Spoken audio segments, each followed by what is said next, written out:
One of the oldest ghost stories people tell is about a loved one returning right at the moment they die. Many storytellers have shared versions of this, like a wife suddenly seeing her husband who's away at work or at war, or a man who sees his mother walk into his room late at night, though she's far away. The figure gets close, then vanishes, right before a dreaded phone call or telegram arrives. These stories of ghostly visits to announce death are pretty common, and it's not surprising that American railroad history has its share of them. One of the first tales comes from Michigan, where a mother was sound asleep until she was suddenly jolted awake.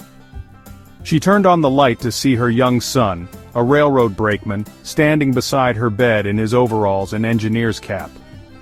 He spoke calmly, telling her he'd slipped and been killed by falling under the train wheels. Then he vanished. That night the mother lay awake, trying to convince herself it was just a bad dream. But in the morning, her son's body was brought home. He had slipped on an icy ladder while moving between cars.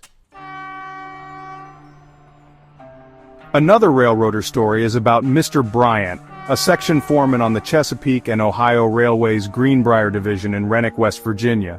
One night, Bryant went out to clear a landslide with his crew, working into the early hours. Mrs. Bryant stayed up cooking a meal knowing he'd be hungry when he finally got home. She was in the kitchen reading when she heard him on the porch putting down his lunch pail with a clang. She assumed he was washing up outside, so she started setting out the food, but after a few minutes he still hadn't come in. Mrs. Bryant went to look for him and found no one there. Shortly after, a neighbor arrived with terrible news. Her husband had died on his way home. The crew's track car had wrecked. Interestingly, Mr. Bryant didn't seem to stop visiting after that.